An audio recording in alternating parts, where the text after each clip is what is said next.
gave my speech and read my my poem. You wrote a poem for your eulogy? Yeah, you want to read it? I would love to hear it. Is it long or short? It's short. I was just wondering. Here it is. All right. Am I going to cry? I hope not. A lot of people did, though. I'm going to cry if I read it, so I'm just going to read it. Mm-hmm. That's lovely, honey. This is really beautiful. I hope you hold on to this for a while. I will. Good. But I got a round of applause, which was unexpected. For your first eulogy. Congratulations. Yeah. All of his freaking relatives were coming up to me and just like, "Oh, I loved your speech.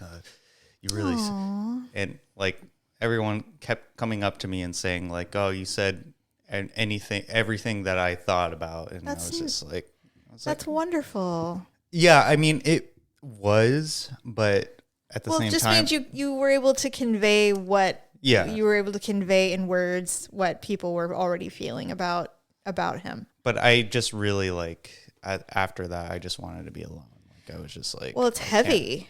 I was just like, so heavy. I was like, I don't want, like, the worst thing about funerals is small talk. Oh, like, please, because everyone comes up to you and it's like, oh, well, I know, like, the circumstances are bad. And I'm just like, yeah, the circumstances are bad. Like, are you kidding me? Like, of course it is. Yeah, my biggest problem with situations like funerals or services of any kind that are fairly serious is I immediately downgrade to gallows humor.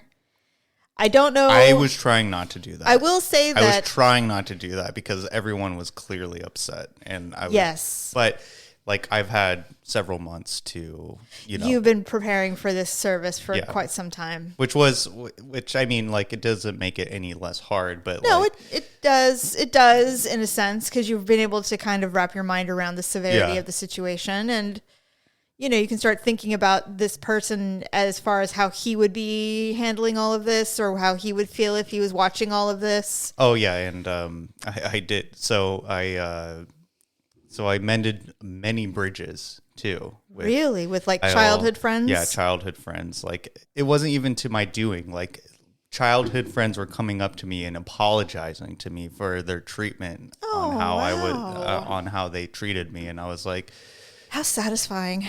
Do you know how rare in life it is to get those needed apologies from people in your past? It so rarely happens. I didn't know it was that rare, but like it is. It was kind of annoying at first because like after like the fourth person, I was just like, okay, yeah, thank you for admitting you treated me like shit. Like, okay. Yes. And that happened to me one time. I had one experience where somebody said all the things that I wished they had said to make me feel, I don't know, not just the admitting the unfairness of it all.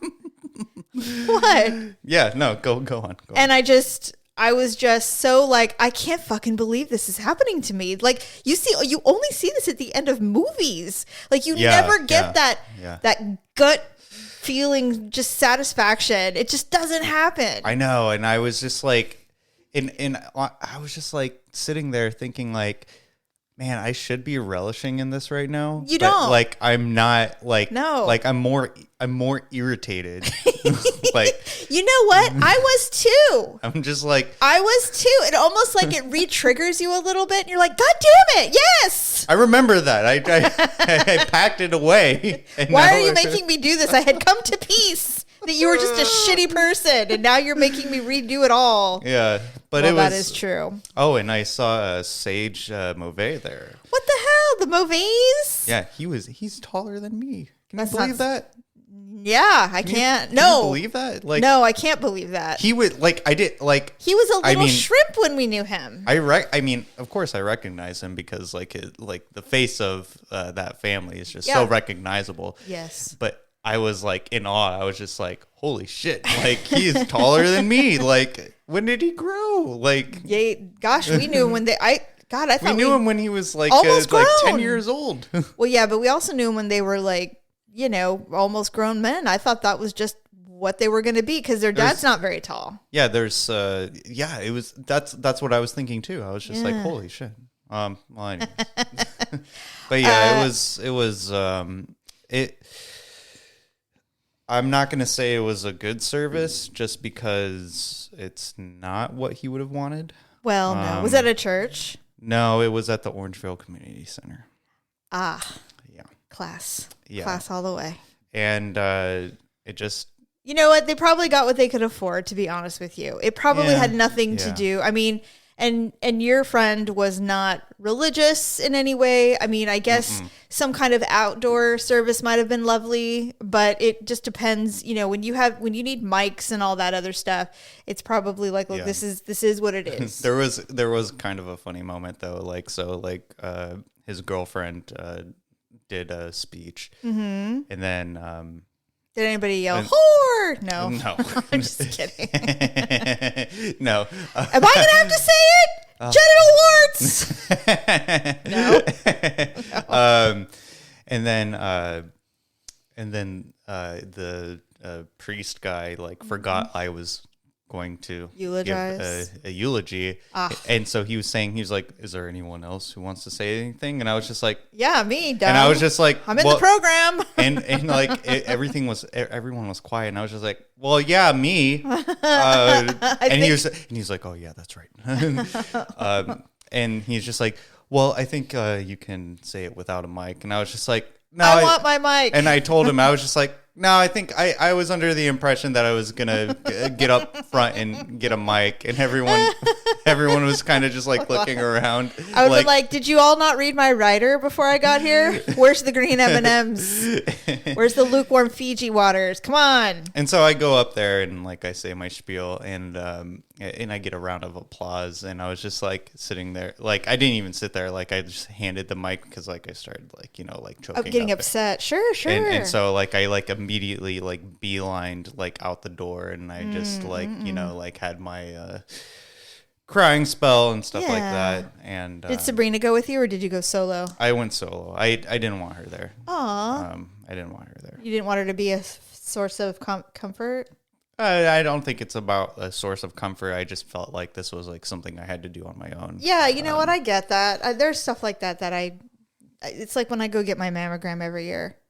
Yeah. I want to go alone because if there's bad news, I want to be able to see it by myself, and then I'll include everyone else. But I need to. There are some things though you need to do on your own. Pete invited, actually made me dinner on Thursday night because he knew I was going through a hard time. Sure. And we had heart to heart and stuff like that, and he's been very supportive. So that's nice. Good friends are hard to come by. I know. As you know, personally. And yeah, so I glad-handed with everyone there, and it was a cathartic experice. I think you needed this. I think you needed that closure. Yes, I think it was really important for your healing. Well, a lot of people agreed would agree with you on that. There's this one of his friends he was friends with benefits with for a really long time, and she we had been reaching out to each other and talking about it because we were very close to him, and she was why hasn't there been a service yet? And I'm just it's coming. I was really surprised. It's coming. It's coming. Were they waiting for the COVID to kind of get better, or? It was a combination of that and finding out his cause of death. Was it due to his diabetic issues? Yes. Yeah. He had a heart attack. Yeah. But it was a different kind of heart attack, where type 1 diabetes people experience. Yes. Scary thing about type 1 diabetes is even if you do everything right, you could still perish from it. It's a very cruel lot to be given as a child, and then having to navigate it your whole adult life. Because then, even if you feel like you're hey, I just want to be normal for 5 minutes, it's the repercussions are so severe sometimes. Yeah, it just gives you no There's no wiggle room. It's kind of funny though. Like me and Brent like had these like grandiose ideas of like we were just like, well, how do you make insulin? Oh God. And we were trying to figure out how to make insulin. Like Maybe so, not. like, Maybe not. We're gonna end up in your underwear in a van in the desert making insulin for all the kids. That's right. Yeah. Crazy. Right. All right. Well. Anyway, we're gonna just naturally segue into the intro. Obviously. Okay. Yeah. Welcome to the Ugly Truth. This is Jamie, and this is my son Tyler, co-host of the ever-growing, ever-popular Middle Class Film Class movie podcast. Okay. All right. Did I say it right? Middle Class Film Class. Yes, I did. Yeah. Middle Class Film Class. Yeah.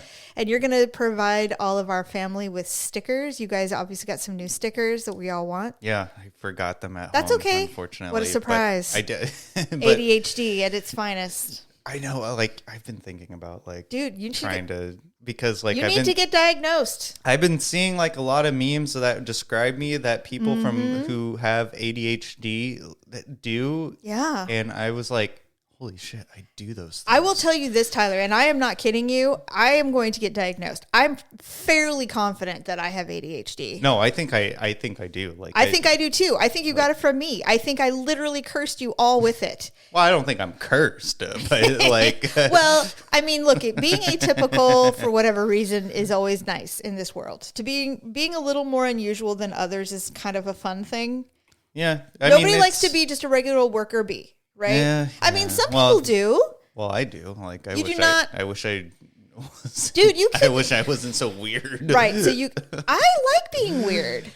I don't. You don't? I like the option of choosing to be weird, not being forced to be weird by my own brain chemistry. Well, sorry about that. I think I passed that along to you. Yeah, that's probably why we get along so well. It's water under the bridge. Anyway, welcome to the Ugly Truth. You know, I was kind of Wait, are we recording right now? Yeah, we've been recording.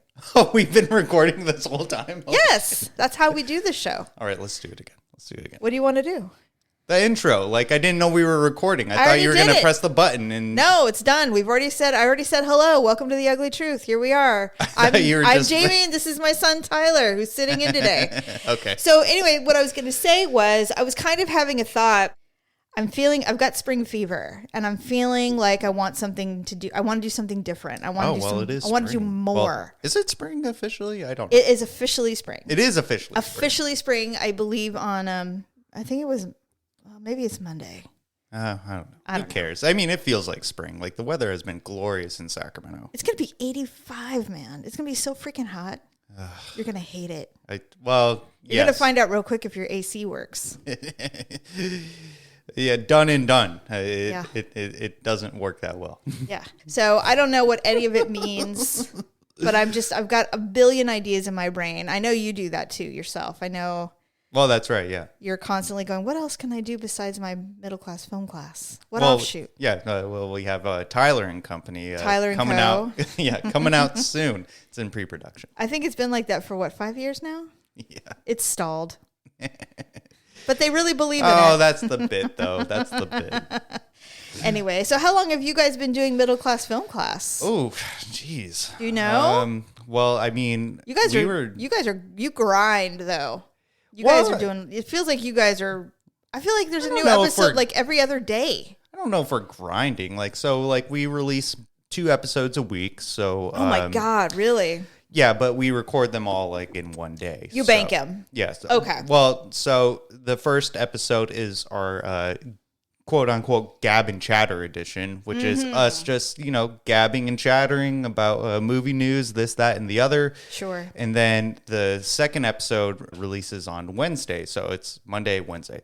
On Wednesday, we release our movie review of the week. Got it. From the Wheel of Destiny. We spin a wheel and whatever it lands on, that's what we review. But then you also do the big movies that come out. Like I know you reviewed the Batman, I should say. Yes, we did. And I would say that was one of our funnier episodes. It was so awesome. Good. It was so good. And I encourage everyone to listen to Middle Class Film Class wherever you stream your podcast, and also watch the Batman because that was a Fine movie. I was absolutely shocked that I saw it before you did. Although you went the next day, so Yes. you saw it. But I was watching it going when the opening song hit. I went, okay, so grunge is gonna have a renaissance this summer. It already is. It already is. It's already in full effect. Yeah. And everyone's gonna be like, "Have you ever heard about this cool band named Nirvana?" And I'm gonna have to hit someone for not knowing that. They're like, "Have you ever heard of Alanis Morissette?" I'm like, "Shut up! Oh my god, get out of here! Alanis Morissette. Come on!" Yeah, it was. Oh man, it was so great. And, It was a great film. And the song that they use in the Batman, "Something in the Way," it hit number 6 on the Billboard. What a shock! Which is crazy. It is crazy that rendition is at least 25 years old. Yeah. That's crazy. I think it came out in 92. Doesn't that? I mean, I can't say enough. It makes about it classic rock. If that's what you were going through. That was not what I was going to say. Oh, well, it does. I know. Isn't that crazy? Like it's like 30-something years old. It's more than. Well, yeah, it is actually 30 because I'm turning on the other side of my 20s this year. So, it's 30 years old. Damn. So, and it could be even older. Who knows? Well, I think it's a cover. They didn't write that song. What are you Something talking in the Way about? is not a Nirvana song. Yes. What? Yes, that's a cover. That is not a cover. I'm pretty sure it is. You're okay. I'm not kidding. Stop pulling my leg. I'm not. Yes, that is not a cover. Kurt Cobain actually wrote that song and recorded it with Butch Vig in the studio. She's looking it up right now to make sure it's not a cover. I swore I read that it was. It's apologize. not a cover. It is not a cover. I'm telling you. All right. I encourage every listener of The Ugly Truth to go out and Google it and email The Ugly Truth saying you're wrong. Well, I mean, I swore that it was. Who wrote Something in the Way? Kurt Cobain. I don't know. Okay. You're talking to the person who was obsessed with Kurt Cobain in my teenage years. I know. I know. But anyway. It's so true. Anyway, okay. What do we have for today? What do we got? Before we did the show, before the intro show, you were talking to me about how you eulogized a dear friend that passed away last year. That's right. And so I found this actually quite complimentary to what and I didn't even know we were going to talk about that. Oh. I saw something on Reddit. I love Reddit. Yes, I'm obsessed. I do too. I don't tell anybody because I don't want to ruin it for them because I'm old and I don't want them to go, "Oh God, your mom's on Reddit." Now it's dumb. It's not cool anymore. Why do you have shame in that? I don't have shame in it. I love it, but I just know how I know how the youngsters are. If they find out that youngsters. Old people are on Reddit, they're gonna flee. Okay. And then all the good shit goes away. Anyway. Go ahead. Okay, so I like the philosophy of questions that come up on Reddit on just Ask Reddit. A lot of philosophical questions. I don't know if you've ever noticed or if you follow that. I'm familiar. Yeah. So this one got me. This was a couple of weeks ago. Okay. And I thought it was great. And it made me really think. It says, if everyone got to see life stats after they died, what would be one of the first things you would check? How many bricks of poop were made by my own human body? Where in the world would your fecal matter end up in a brick? Well, it's a life stat, so it's like they have to do the math, like how many bricks of my own waste could be made into maybe like a wall or something like that. Well, that's interesting. All I wanted to know is how many times did I come across a serial killer? That would be terrifying. Well, but that's it's heaven. Like, why would you want to? No one said you were in heaven. It just said that it's after death. I didn't think we don't know what's after death. I mean, maybe heaven, and you're just sitting on a cloud going, "Yo, what are my life stats?" And then they give them to you. Yeah, it's like a book. Yeah, but I would be like, okay, well, first I would want to know how many close calls did I have? Like, legitimately, how many close calls did I have to a premature death? Yeah. So, for example, if I had, not run that red light, and I arrived at my location 30 seconds too soon, and I could have died. Or even during, and honestly, in childhood, because I was so unsupervised as a child, because Gen X. How many times did I almost just bite the dust because, for whatever reason? Wow. I never thought about the close calls. I'm so curious about that. And another one, I want to know, this is so narcissistic. I don't even give a shit though. Because if you're looking at your life stats, you want to know how you affected everything. Yeah. I want to know how many people had an argument about, and I was the subject. Ooh, that would be. How many people to this day go, God damn it, if it what or had talked about me in therapy, or you know what I mean? Like, how many people? There might be more than I know. I mean, that's the thing. I might be incredibly surprised or completely disappointed. I love it. And yes, it is narcissistic, but completely. But I'm indulging it. I wonder too. I wonder how many people have cursed my name while doing a menial activity or something like that, doing the dishes or laundry, and just they have this intrusive random thought, and they're just God damn it, Tyler. Yeah. But what have I done? You don't know. That's the thing. But I would love to. Wouldn't you just love to know how many people have talked about you in therapy? Yeah, I mean, I would like to, but it wouldn't just be knowing that they did. I would have to know the whole context of everything. Course. I couldn't just have the I would number. have to be a fly on the wall in that GD therapy session and wonder how I damaged this person in a way where they have to mention it. It could be something so therapist. dumb. It could be something so dumb like, I went to go pick up my car and the parts manager was such an asshole. I think his name was Tyler. He had long hair and he looked angry. I mean, and his face has never left my brain. You never know. The only other one I was thinking of is, I would really be curious, how many times did Daryl and I, producer Dub, almost meet before we actually met? How many times did we cross paths and never knew it? Because we lived in the same city for a while. Yeah.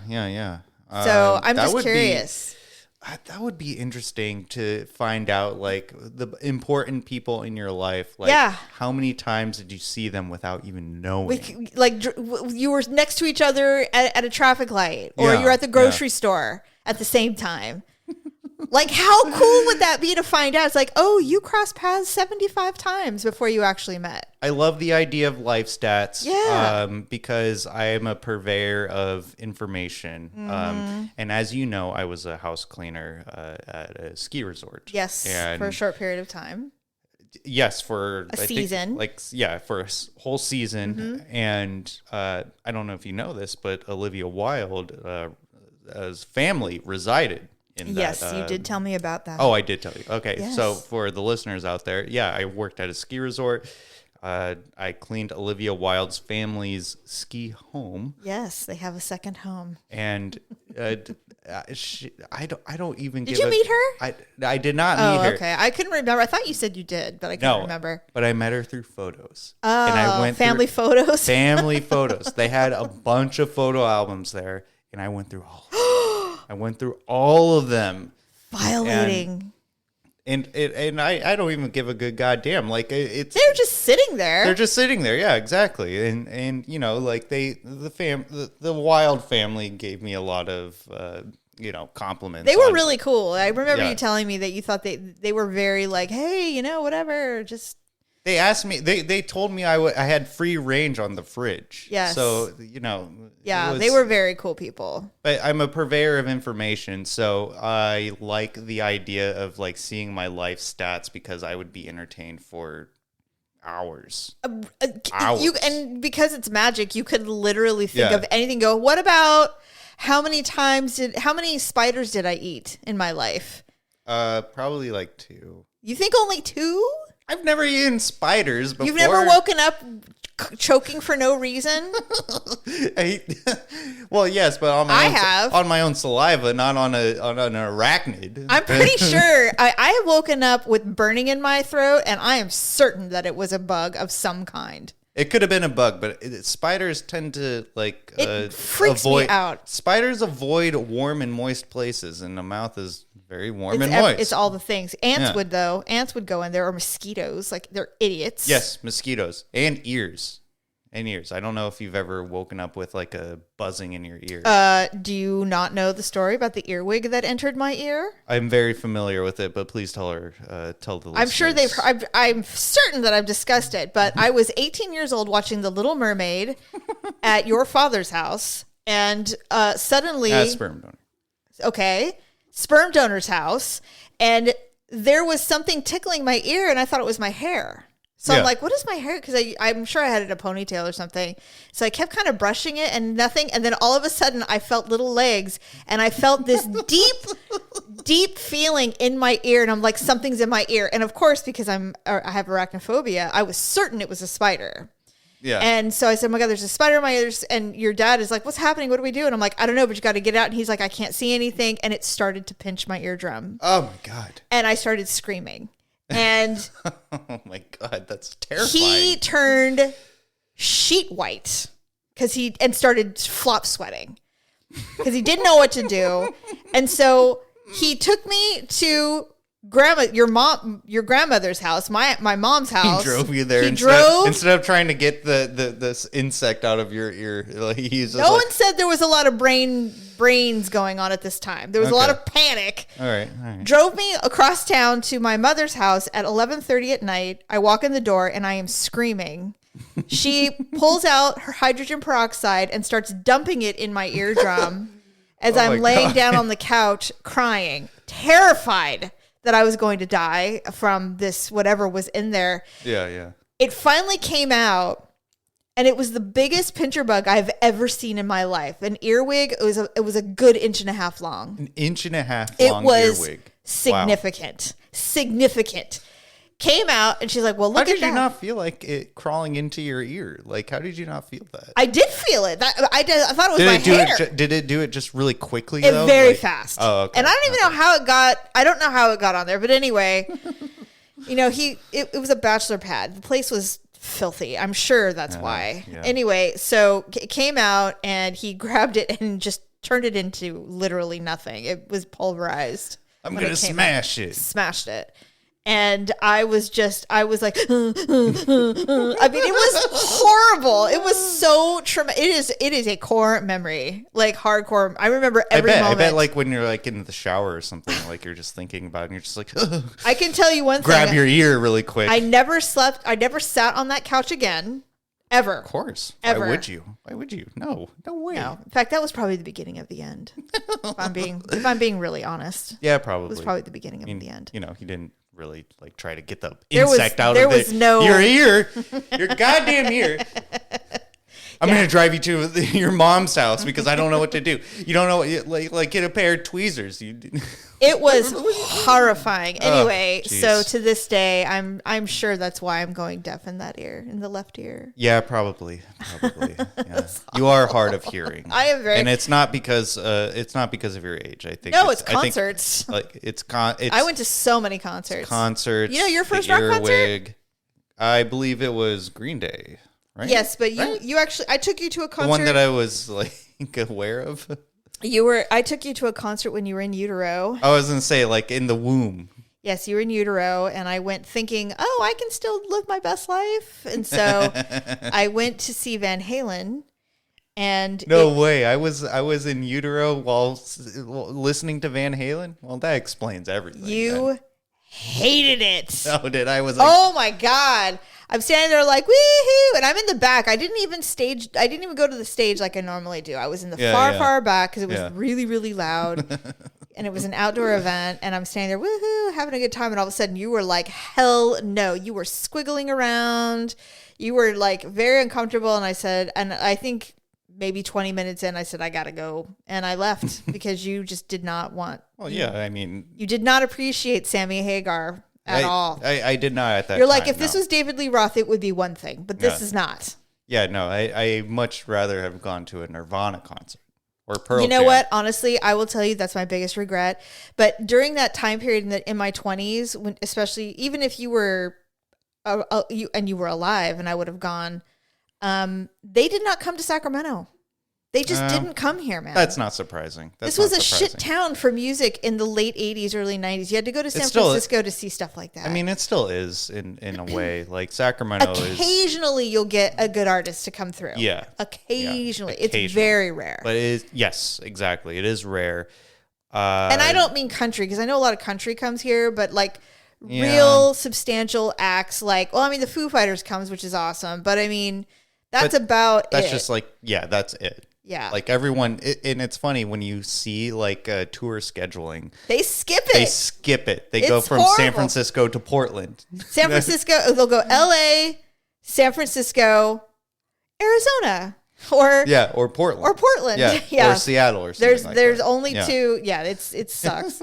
It really fucking sucks. But it's okay. Is there any more Reddit questions? Oh, no, that was the only one. Oh, just the life stats one? Yeah, because I thought that was really interesting. And then the only other thing I wanted to mention is, do you guys do anything with the Oscars? Do you guys talk about the Oscars at all, about nominees and stuff? It's such garbage to me now. I feel like, I'll tell you this. Okay. This is my opinion on the Oscars. Yeah.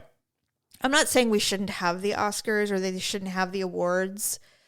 But I just think it's so difficult for viewers to separate what these actors say outside of their movies to truly watch the accolades and try to eliminate all the noise that comes with being a celebrity anymore. There are very few celebrities now. I'm not sure I'm following you on that. What do you... Well, with social media, it's like we're so saturated with everybody's opinion on anything and everything. Sure. They're whether they're good causes or not, in your opinion, it doesn't matter. But then suddenly they're walking the red carpet, they're gliding across the red carpet in these $10,000 dresses. And 2 days ago, they were like, "We need more money for Ukraine." It's like it's hard for some people to separate.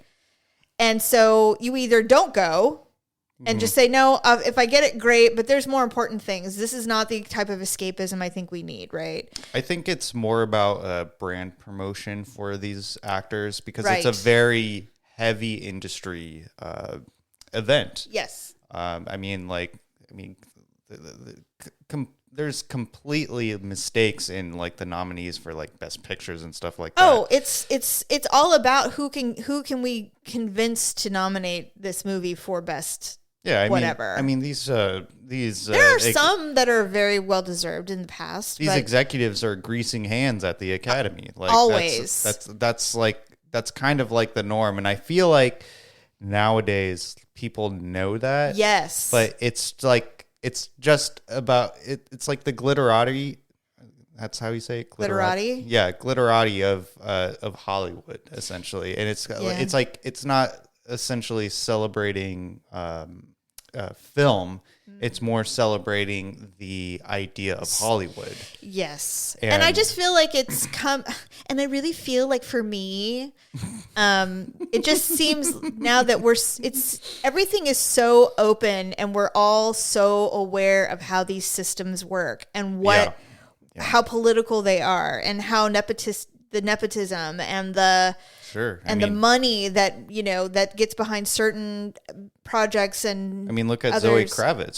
She got a supporting lead role in The Batman. Yes, that made like almost $500 million, I think. Yeah, like in the past 2 weeks, probably. So, for our show specifically, though, for the Oscars, we used to do something for it, but we kind of strayed away from it because it just it just feels like we're a podcast for the people. We're not even though we are power players in Hollywood. Sure. Eventually, we're all three of us man of the people. Absolutely. And so we're reviewing the movies that people want us to review. And will I watch the Oscars? Sure, I'm going to watch the Oscars. My curiosity is always going to strike me in some way. And, But at the same time, and also as well, it opens up movies that I never would have thought about watching. Right. They just the whole event to me. I don't think that the awards in of itself are unnecessary. I think they should. They serve a purpose. It's an industry award. Yes. So there are industry awards that happen all over in every niche, every business, every industry has awards. So they have an awards ceremony for car crashes. Yeah. So it's like, I don't think they should be completely limited. I think acknowledgement should happen. If there's a stellar production, then there should be some acknowledgement. But as far as putting it on television and expecting people to buy into it as the glitz and the glamour and the mystery of Hollywood, that's over to me. And that's kind of what I'm saying, is that it's over. I mean, I love the red carpet. I will watch the red carpet. Of course. That's my favorite part. I usually hate everything that everyone wears. So that part is, I love it. Because, I do too. Honestly, I mean, I always think I would do so much better, but let's be real. I would not. It's fine. Oh, I think you would. I think really, like, the men dress like shit. They try to get, not to work blue, but like they dress like crap. Well, they want to try to let's look different. Let's try to do it upright. I'm like, just wear a tuxedo and be done with it. I think we're onto something, but like you said, it's an industry event. So like, you have fashion designers, makeup artists on camera doing it. And so I feel like a lot of money to be made. Yeah. I feel like if the Academy actually was in a way like unbiased and not like being greased by these sleazeball Hollywood execs, I feel like it would be a lot more deserving of it.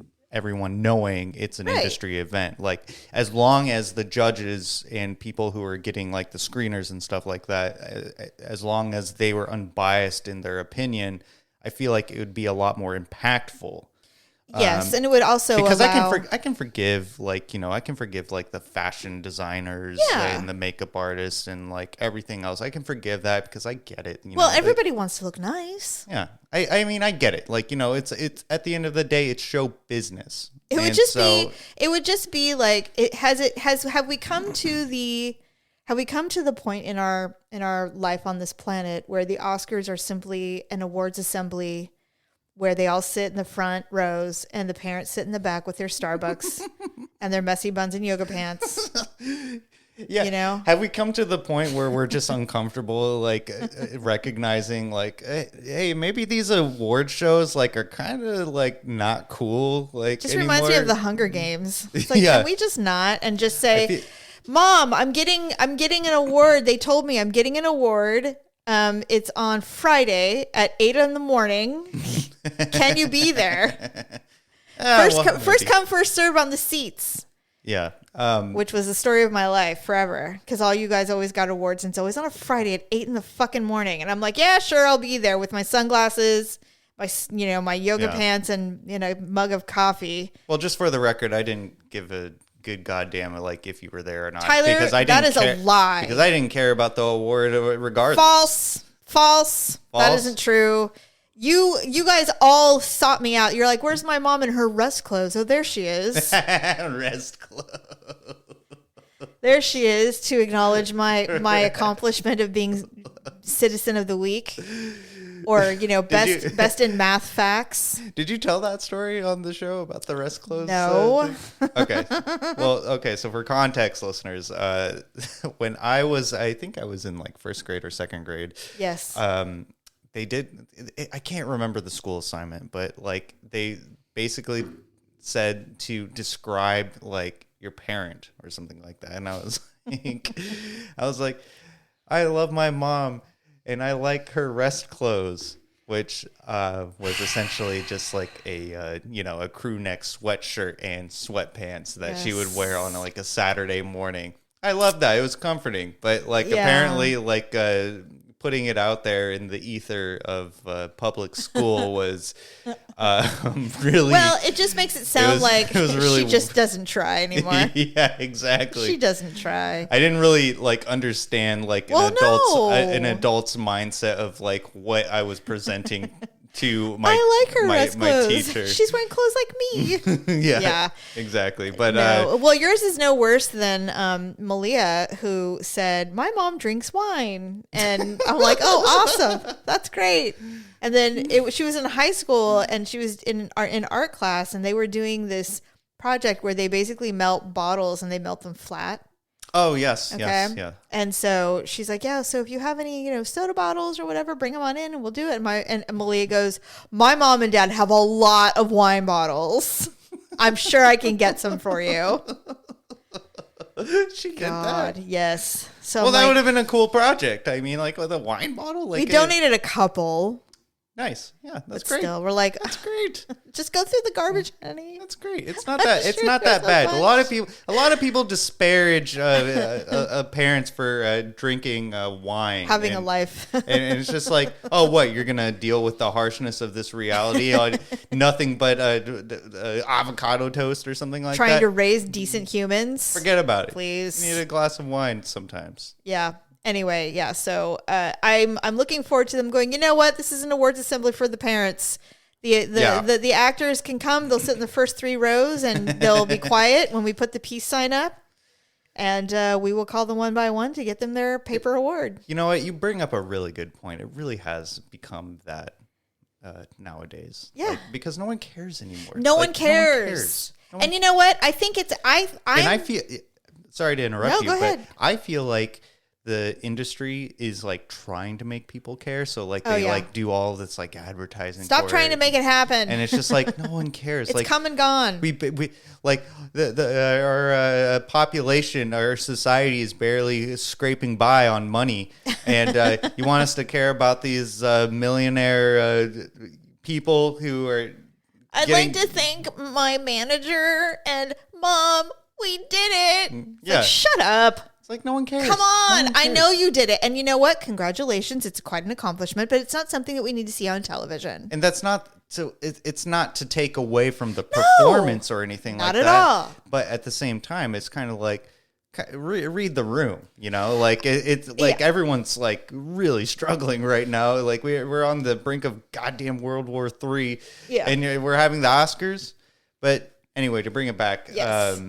I don't believe Middle Class Film Class will be doing something Oscar related, but the only thing we've ever done when it comes on this show is we discuss the clothing. And if there's anything unusual that happens, but nothing ever unusual happens. That stuff is so controlled, Yeah. The worst thing that happens is someone took too many Xanax or they forgot their glasses and you get a little Twitter moment. But other than that, it's like, meh, my point is, it's like, the Oscars used to be so much fun. They were fun, but that was before we had social media. And I really think that the trade-off for full warts and all honesty when it comes to people in Hollywood or in the entertainment industry is that you can't patch it all up for 4 hours and act like these people are who they this persona. That's not who they are. They're representing a film house or a production place, and that's great. And man, some of the performances are exceptional. Some of the the filmography, all of that stuff should be celebrated. But they've got to I think they need to reinvent it to fit with what is now what we have. Yeah, does that make sense? No, I agree completely. I think they need to just have stop wearing the like you said, the nepotism on the sleeve, because I feel like at this point it's almost like a meme. Like everyone knows the Oscars don't even.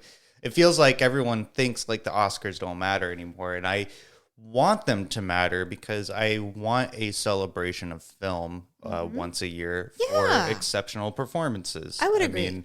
So I just want a rebranding. I want to repackage. It needs a rebranding. That's right. I wanted to be a little more honest and a little more grounded. Yeah, not so like, oh yeah, we're gonna fake it, everyone. Now everybody put on their best and let's pretend like nothing's happening and this is our escape. Yeah. It's not an escape. Everybody's starving. They're exhausted. They're on drugs. Yeah. They can't wait for the peanut butter and jelly sandwich that Ellen's gonna pass out during the 5 o'clock hour, or whatever. It's just God. It's so tired. I mean, they cannot love it.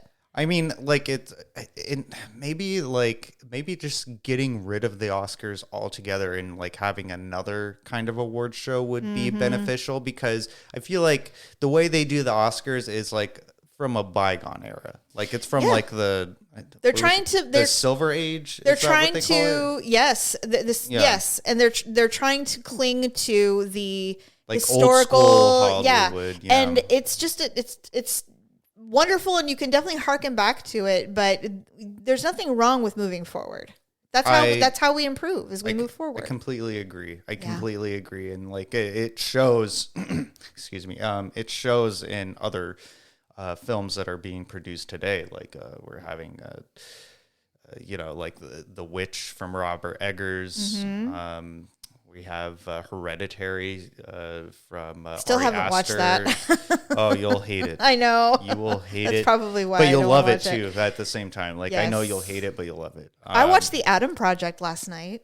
Oh, how was that? I loved it. Oh. But here's the thing. I've heard mixed. It's been a mixed bag. It has been. You're right. There has been a mixed bag. I will say it was an hour 40. It could have been an hour 20. Oh, okay.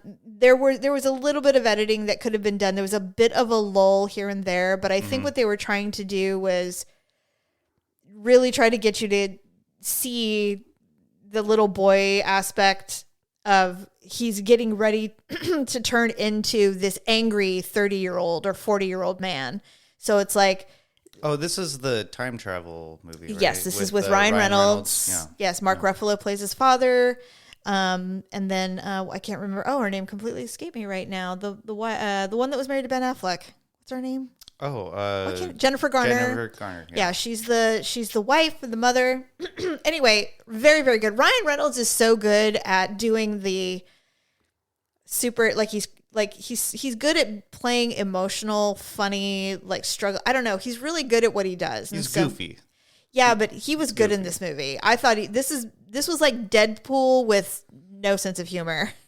Okay. But it was great. It was really good. And the whole concept of time travel was really interesting. And I just, at the end, everything's serendipitous, which I realized I love serendipitous movies. I didn't realize how much until the end of this movie. And I was like, you know what? I just like movies like this. I can't help it. You know what? I should put on Serendipity.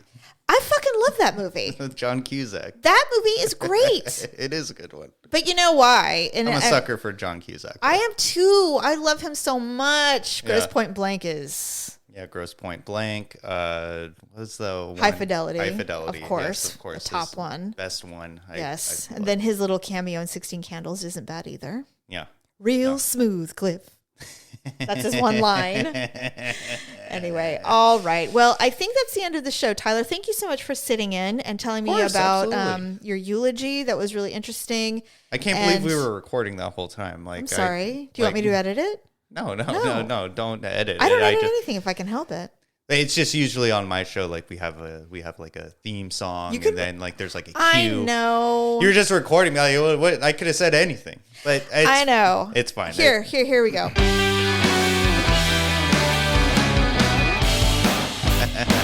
There you go. There's your intro. There's your intro. I love it. Thank you for having me on you're welcome, and letting honey. me to promote my show. Of course. Well, you talk guys about this, that, and the other. You owe me a sticker. Yes. We don't have any stickers for sale yet. What? But you're just handing them out? We do have them, so I'll try to make sure that everyone gets one. I love it. Within the sound of my voice, and we could do a podcast. We could do a mother-son podcast. I love yapping about anything and everything at all. Like, wonder if we could do that and it would be successful. I have no doubts it would be. And even if it Is there isn't, any Mother Son podcasts that aren't weird? Like we could call it "Don't Make It Weird." Don't make it weird. Like there's a scene. There's a scene in the Adam Project, which is on Netflix, and it's very good, by the way. Weird. He goes. He's talking to his 12-year-old self, and he goes. By the way, he goes. Leave me alone. Go in there. Wait for our mom. Give her a hug. Don't make it weird. So. Yeah, that sounds like a great idea. We could talk about the game of life, The game of life. Yeah. Yeah. All right. Well, anyways, thank you for having me on. Thank you for coming. Please listen to Middle Class Film Class wherever you get your podcasts. Yes. And The Ugly Truth. Leave a good review if you love us. Yes, leave a 5-star review on The Ugly Truth. And the Middle Class Film. Yes. All right. Well, thank you, everyone. Bye.